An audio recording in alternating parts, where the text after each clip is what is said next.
Heto na kabibig ang ating latest lebak-lebak for today. Kumusta po kayo dyan?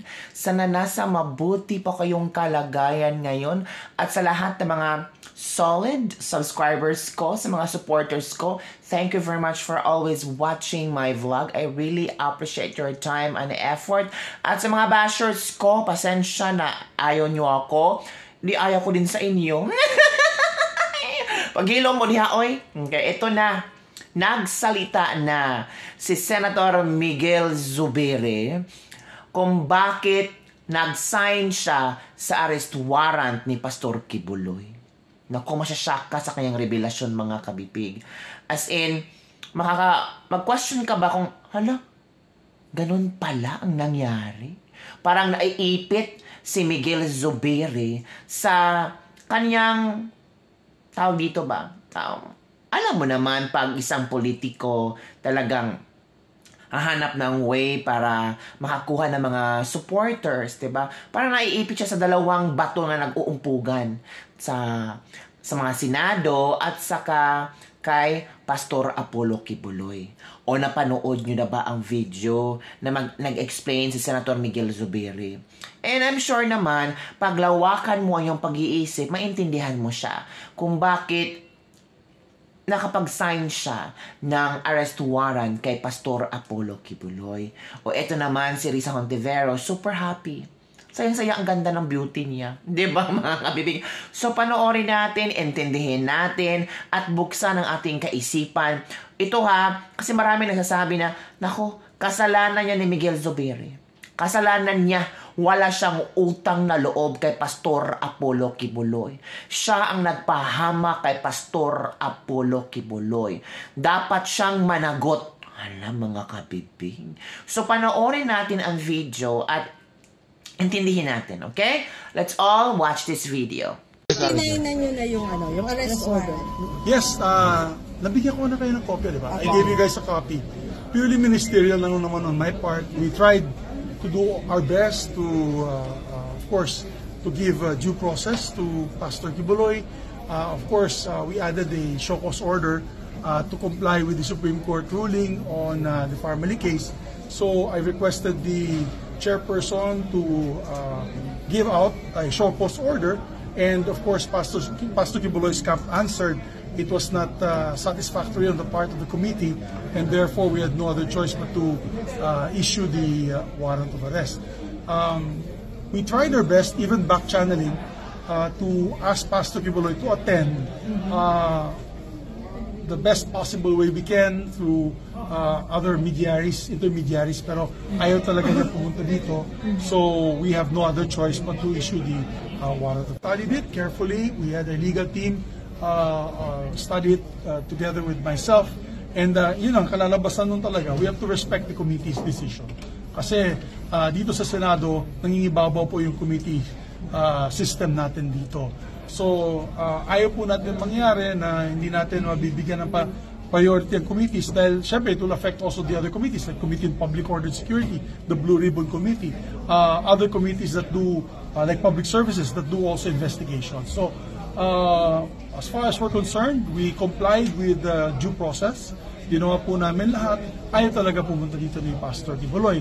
So again, with due respect, my signature is ministerial on that part to release the arrest.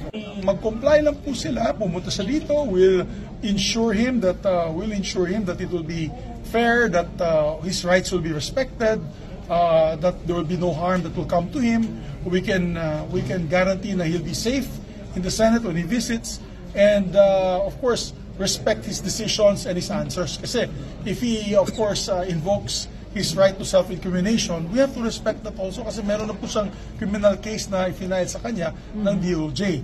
Ang masasabi ko lang po, at kahapon sa caucus, pinag-usapan namin ito, kung pumunta siya dito, we will give him the respect due any citizen of the country, at we will respect also his rights as a invited person.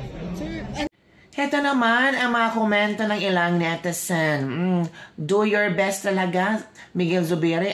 Ang delayed na ng ginawa mo. Dapat kahapon pa yan pinirmahan mo ang arrest warrant kay Pastor Apollo Kibuloy. Di niya mapasunod si Kibuloy. Mahina pala ang Senate President natin. Mag-resign na lang siya. Uy, excuse me ha. Si Mig Zubiri talagang pinag-aralan nila. Hindi naman agad-agad siyang pumirma without studying kung ano ang nangyari. Tapos yung presenta ng committee, yung show cause order, at nakipag-usap siya sa mga lawyer niya. So, let's give him the benefit of the doubt. What if ikaw si Miguel Zubiri? Madali lang sa'yo na hindi ako mag-sign kasi supporter ka ni Pastor Apollo Kibuloy. Yung iba naman, mag-sign ako kasi hindi ka supporter ni Pastor Apollo Kibuloy. Pero ang tinitingnan ni Miguel Zubiri dito kung ano ang karapat-dapat. At ginawa naman niyang aksyon lahat para makontak niya si Pastor Apollo Kibuloy, pwede makausap si Pastor Apollo Kibuloy, pero si Pastor Apollo Kibuloy talaga ay ayaw niyang pumunta sa Senado. Which is, naintindihan naman natin kung ano ang ipinaglalaban ni Pastor Apollo Kibuloy. Diba? Pero, hindi naintindihan ni Pabebe Risa.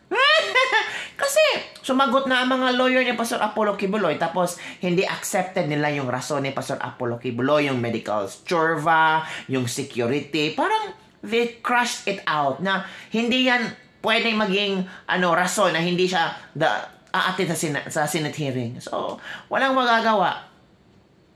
Ito pa, kaya ayaw ni Kibuloy humarap kasi baka tumalikod ang mga miyembro pag di niya napatunayan na wala siyang kasalanan. Maugat pa ang yaman niya if saan galing.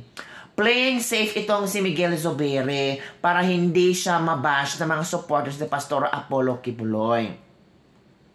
Ito pa, he can answer allegations, clear his name in the court of law, not in the Senado, not in the Congaro Court.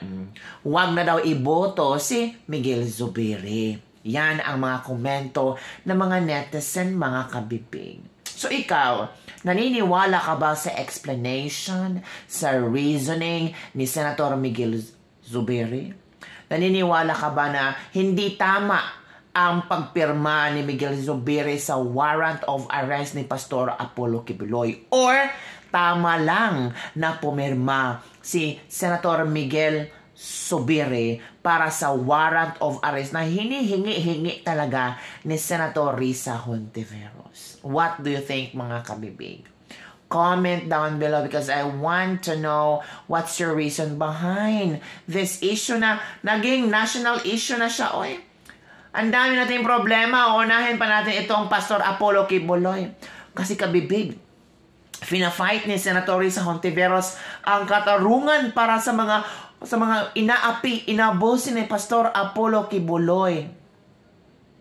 Talaga. Ano nga ba ang nasa likod ng istoryang ito? Nababasa na namin, oy. Pastor Apollo Kibuloy, SMNI, VP Sara, Duterte, puro na lang itong apat na ito ang pinaglalaroan nila. Anong tawag dito? Pinagbibintangan. Binabato ng mga istorya na parang, it's so unfair, no? Puro taga Mindanao ang minamaliit nila. Tinutugis nila. Tinutugis, it means ba na parang, hirap mag-explain.